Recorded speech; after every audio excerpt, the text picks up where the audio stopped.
Hey guys, welcome to my channel. Today we're gonna be doing a giant Barnes&Noble book haul. Yay! Good news, my dudes. Barnes&Noble and all the other bookstores and many other stores are back and open and working and ready to sell them some books. And you know me, I couldn't just stay at home.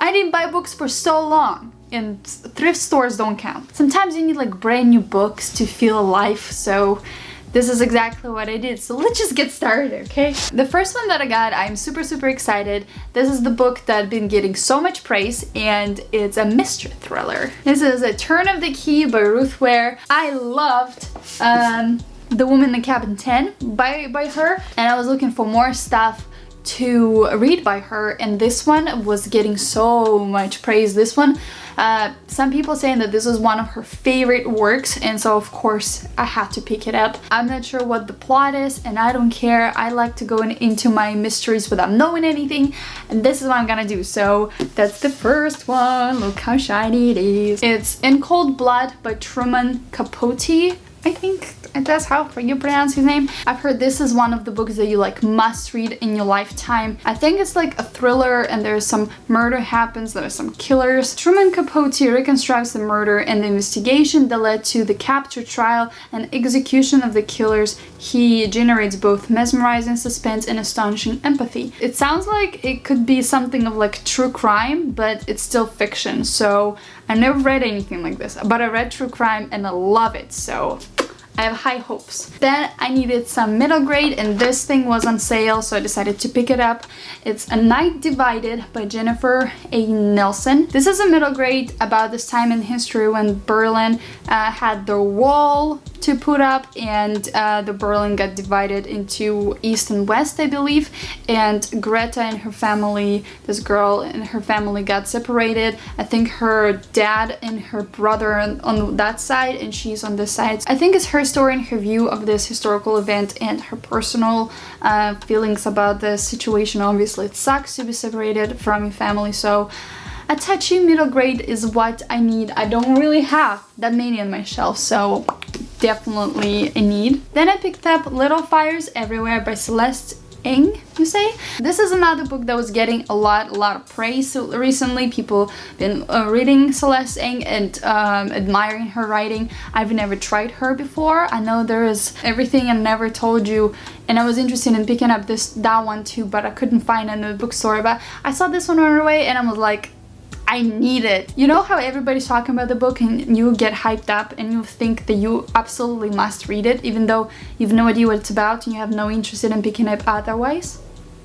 Yeah, this is how I feel, and this is how I buy most of my books. And of course, because Kayla cannot shut up about A.S. King, and she keeps posting videos about how wonderful her writing is, I had to pick up something by her. I think they just come up with this paper edition of The Dig. I love paperbacks, but this one is like plain white, and if you think you're missing something, you really don't.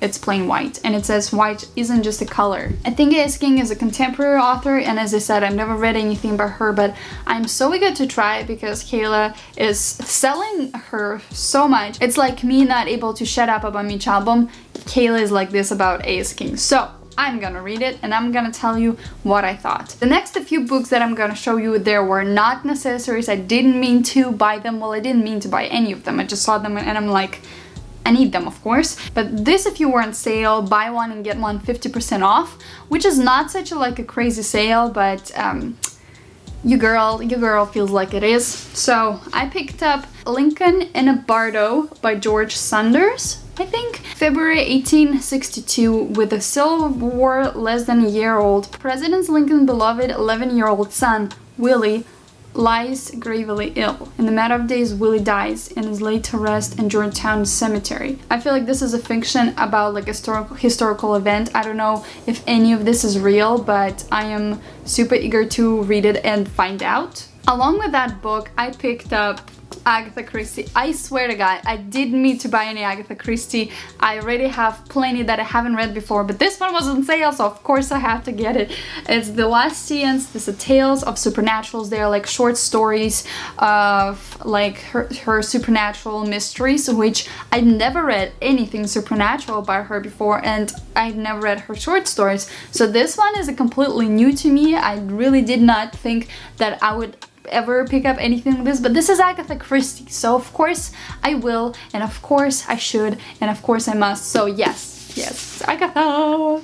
The next pair that I picked up is The Immortalist by Chloe Benjamin. I have no idea what this one is about, but I've heard someone somewhere talking about really good about this book, and I think that it recently came out too. It's like 2018-19 released, but some people were saying that they're like obsessed with this book, and of course I had to get it, and it was on sale, and it's paperback, like boom, everything just happened so fast. I don't know. They took my money, they gave me this book, I don't know what happened. And to pair with it, I got The Great Alone by Hanna. This is the author of The Nightingale, but I haven't read that one yet, but I've heard some people saying this one is just as good, if not even better than The Nightingale. I'm not sure if this is a literary fiction or historical fiction like The Nightingale. I'm not sure, but either way, I am excited to finally read something by Hanna. Then I went to YA section and I saw this one, and of course like I had to grab it. I was kind of waiting for a paperback, but I don't think paperbacks are gonna be released, and I have The Hate You Give in hardcover anyway, which I read, and I loved Angie Thomas' writing, and I was like, I need more. Also, people are saying that there is some rap in this book and you better listen to this as an audiobook, and you bet that I will find some audiobook and I will listen to those parts. Another thing I picked up, oh, there's a receipt in there, never mind, is The Poet by Elizabeth Acevedo. I've never heard anyone speaking anything bad about this book, so it must be good. I hope I like it, because if I don't, as a booktuber, I got a new fear of being scared of not like a certain book because I'll be blinked and screamed at. I don't choose what to like. I either like it or I don't like it. The next YA I got is Words on Bathroom Walls by Julia Walton. I was interested in this book for a long time, and I was always hesitant to pick it up because I feel like this book didn't stack with a lot of people on BookTube, if anyone ever read it. But this book is about schizophrenic and his troubles and struggles. I wanted some hard-hitting YA with like some prognosis or disease or some like something's wrong like mentally with the characters, and I feel like there's not a lot of them. And when I heard that this book exists, I really wanted to pick it up. I know Kat from Paperback Dreams is gonna squeal if she ever sees that, but Radio Silence by Alice Osmond. Honestly, she persuaded me to pick it up. I would never ever gravitate towards this book. It looks so plain, and it definitely disappears in the bookshelf and you don't even see, but I was purposely looking for this book to buy. I'm so really glad that I finally got it and I can read it, and hopefully I like it, because if I don't, Kat's gonna kill me. I don't like a lot of YA. I think The Hate You Give was like the first YA I gave 5 stars to, so please live up to my expectations. Another YA book that I was really excited to read is Another Day by David Levithan. I read Every Day by him, and I was just squealing from how much I liked the book, and then my husband and I watched the movie and he was crying. So Every Day, the book and the movie, was a huge success, and of course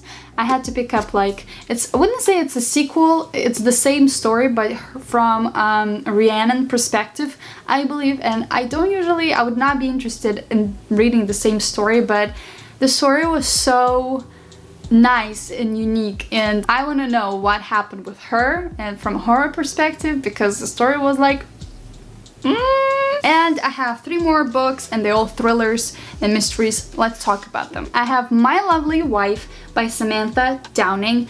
I don't know what this one is about. I bet about like jealous wife, like a husband got maybe remarried to another woman, and this jealous wife is just like, gotta kill you. It takes a lot from a thriller to surprise me. It doesn't take a lot for a thriller to like be cool, but to surprise me, to literally for me not to guess who was behind stuff is quite difficult. So I've heard a lot of people being really impressed by this one, and of course I had to pick it up. So there it is, and paperback.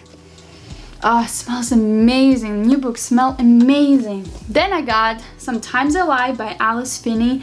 I honestly didn't have any interest in picking this one up. I think this one was on sale. Yeah, along with this one. This one was on sale, but the sticker came out for like $6 or something, and $6 for a brand new book, like, can you beat that? What it says here is, my name is Amber Reynolds. There are 3 things you should know about me. I'm in a coma, my husband doesn't love me anymore, and sometimes I lie. It kind of hooked me up and I was like, okay, I'm intrigued. I gotta read it, so I will. And the last book we have is The Anonymous Girl by Green, Hendrix, and Sarah Beckon. And again, was on sale. I didn't read, well, it was The Wife Between Us, their first book, but I saw this one and was like, oh, even a hardcover, it's on sale, so I cannot pass it up. I don't know if I will even like the writing, but Kayla from Books and Lala, she loved the first book, but she really didn't like this one, and it's different for every single person, so I want to have both books read and judge for myself, and I'm just so excited. Also, I want to say a really cool thing, that because this girl loves buying a lot of books, one bookshelf is not enough anymore, so I have in plans to buy another IKEA bookshelf, probably not from IKEA, probably used or something, because I don't think that IKEA is still open, and having 2 bookshelves together. So keep your eyes open on bookshelf reorganization and bookshelf tour somewhere in the future, maybe next month, I'm thinking. So there you go, my dudes, my Barnes&Noble book haul. I know a lot of people say please stay at home and be safe, but if you feel like buying new books, like, go out and buy new books and live your life and just enjoy every moment. And thank you so much for watching, and I'll see you next one. Bye!